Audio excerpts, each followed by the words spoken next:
That's interesting. Let's say that there are two of you in this analogy, and one of you wants something and the other one says that he wants something exactly opposite, or so it seems. So it's two people who seem to want a different thing about the same subject. Let's say that through life one has come to this decision, and through life another one has come to a different decision. And so let's just for fun pretend that these two people have put two different things in their vibrational reality. But they want to be together, but they want different things. Well, the nice thing about this vibrational reality in this vortex of creation is that law of attraction can take the cooperative components and give everyone what they want. But the reason that it often doesn't play out easily for people like that is because, let's say she is knowing what she wants, but she doesn't think about it purely, so she doesn't get in her vortex. Instead, she worries about what he wants. And he doesn't think purely about what he wants, so he doesn't get in his vortex either. He just worries about what she wants. So now neither one of them are in the vortex. Neither one of them are getting what they want. And they're both blaming each other. Where if either would get into the vortex, they would find what they are looking for, you see. Here's another interesting thing. Really interesting, and really it's the next part of this question. So as you're moving through the contrast of your life experience and you are creating this vortex, this vibrational reality, and someone else is moving through life and they're creating their vortex of reality, if you are working to be in alignment with who you are, you're feeling the satisfaction that you're looking for. In other words, so many people are looking for love in all the wrong places. It's so interesting to watch people in relationships holding each other hostage because they're not finding happiness with each other, when it's not the other one's job to stand on their head to make you happy. It's your job to align with your own vortex. That's the only place you will ever find happiness, you see. So the greatest gift that you could give to someone that you care about, it's really a gift you're giving to yourself mostly, is to say to them, I'm not holding you responsible for my happiness. I'm going to find alignment with who I am. And in the majority of cases, when you find alignment with who you are, those that you live with come right into the vortex and find it too, you see. Well, here's the thing. You have to leave the peanut gallery out of it because they are those uncontrollable components. You see, this is what is going screwy with so many people's experience. They say, when I look at this, I feel happy. But when I look at this, I don't. So I have to find a way of controlling this so that I can be happy. So then they're overwhelmed with all of the things they have to control. And the people they live with are feeling unhappy about the control or loss of freedom that someone is exercising. So what it comes down to is you have to let your happiness not be dependent upon what anyone else is doing. When you're in the vortex, they're all so much easier to take than when you're not in the vortex. In other words, from inside the vortex, you appreciate them and you find humor, and you also get more stuff to put in more vortexes. If we were standing in your physical shoes, our marriage vows or our relationship vows would go like this. I promise you that I'm going to do everything in my power to keep myself happy.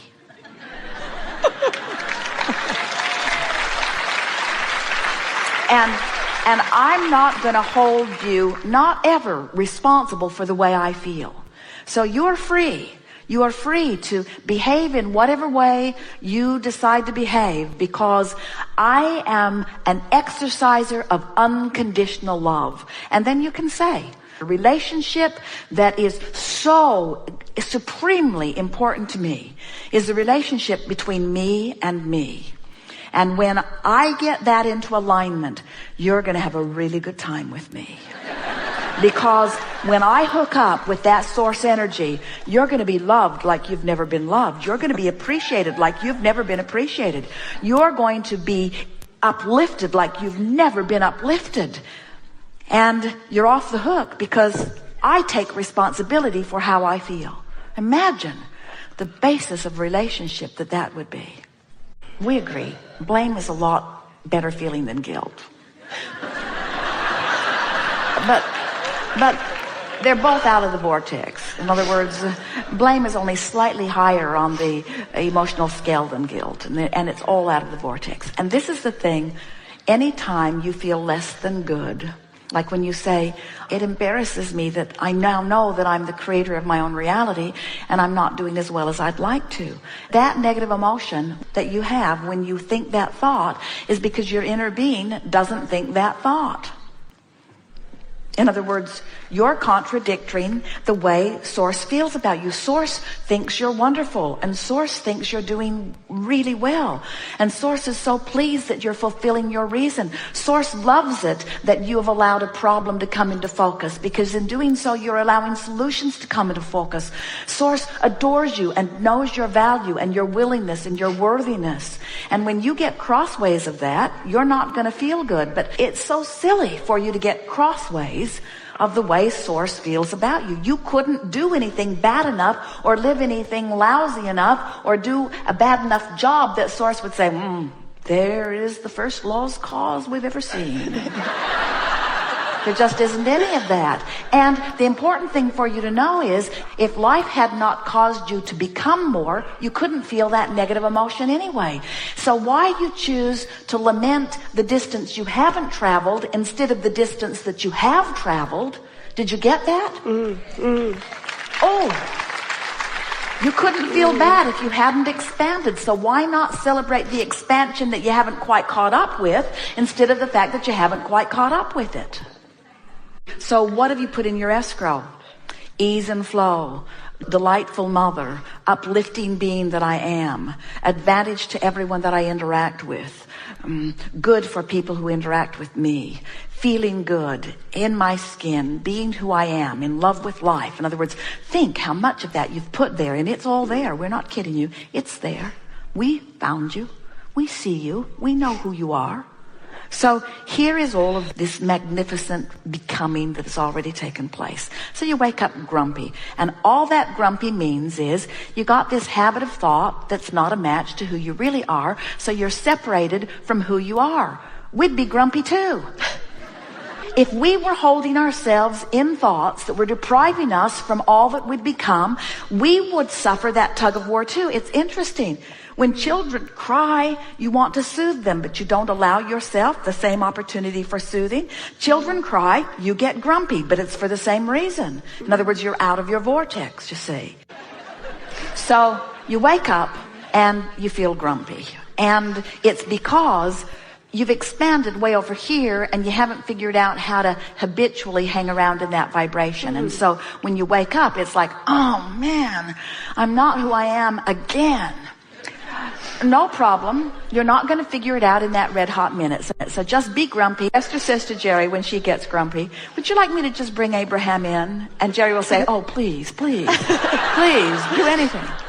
Esther said one day, I think I will just go get Abraham and you can just live the rest of your life with Abraham. And Jerry said, I don't mean to hurt your feelings, but right now that's really an appealing thought.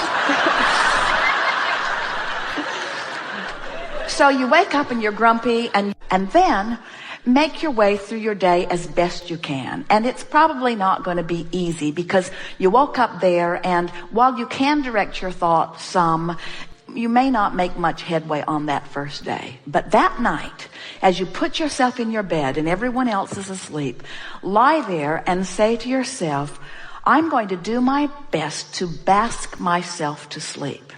Because if I can find something, and the less important it is and the closer to you it is. Esther just bought a new pillow, and she loves her new pillow. It is the best possible pillow. She adores this pillow. We cannot overstate how much she loves this pillow.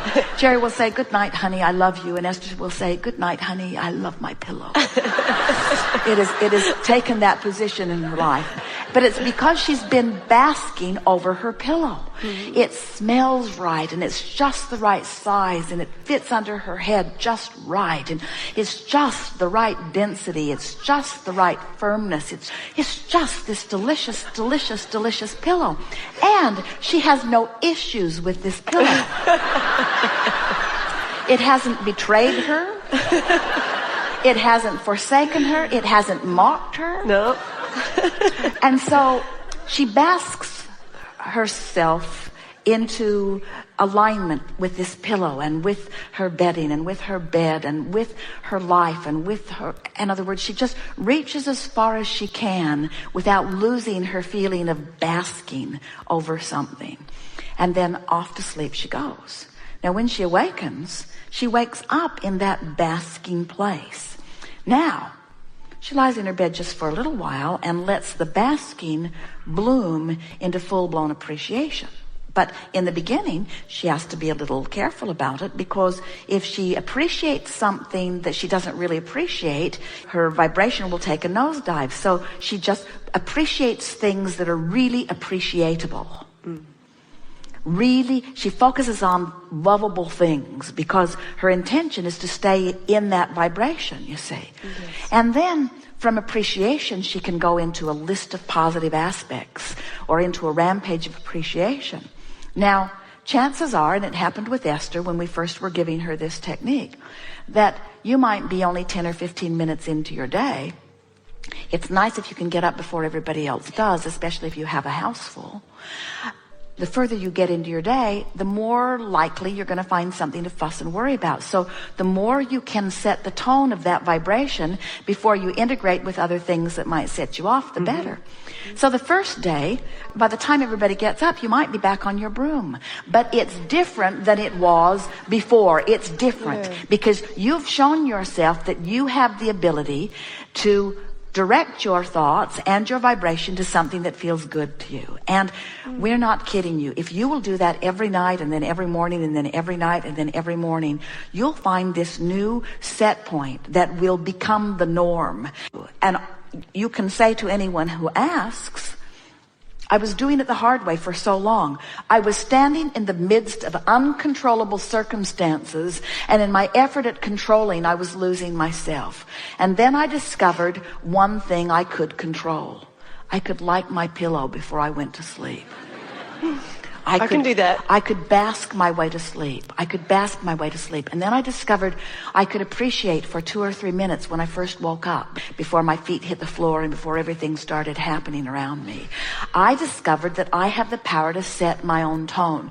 And at first, I had to do it in the privacy of my bed when no one else was awake. But I just got better and better at it until in time, I can be standing right in the middle of a really upsetting situation and I can choose a basking thought because I don't have to face reality. I create reality. I don't have to take what is. I can control the way I feel. I can love unconditionally. I'm powerful enough to do that.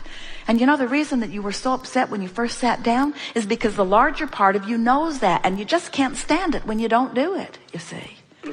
Esther has so many people in her life that she loves so easily. This girl who makes Esther's life easy in every possible way.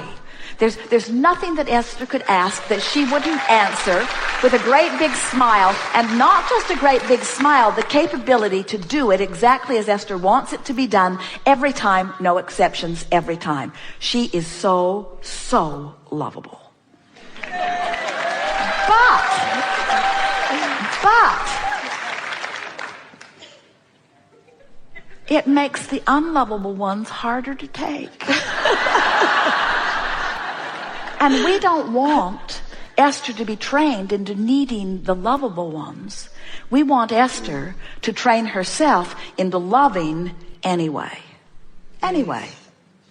Yes. So you can be bad and it's all right. You see what we're getting at? I do. Because everybody's trying to control the uncontrollable. In other words, if my children would mind, I would feel better. And if I had more money, then I would feel better. And if this were different, then I would feel better. And we say, you would. You probably would. But it's backwards. You got to feel better, and then that will shift. You got to feel better, and then that will shift. You got to feel better, and then that will shift. We've been enjoying what we've been feeling in those of you who are here because you've come into resonance with your true knowing. As we are expressing here, there are more words offered in this period of time than you will find in almost any other forum. We are almost speed speaking, and yet you are up to speed with what we are offering because you are on the wavelength that is us.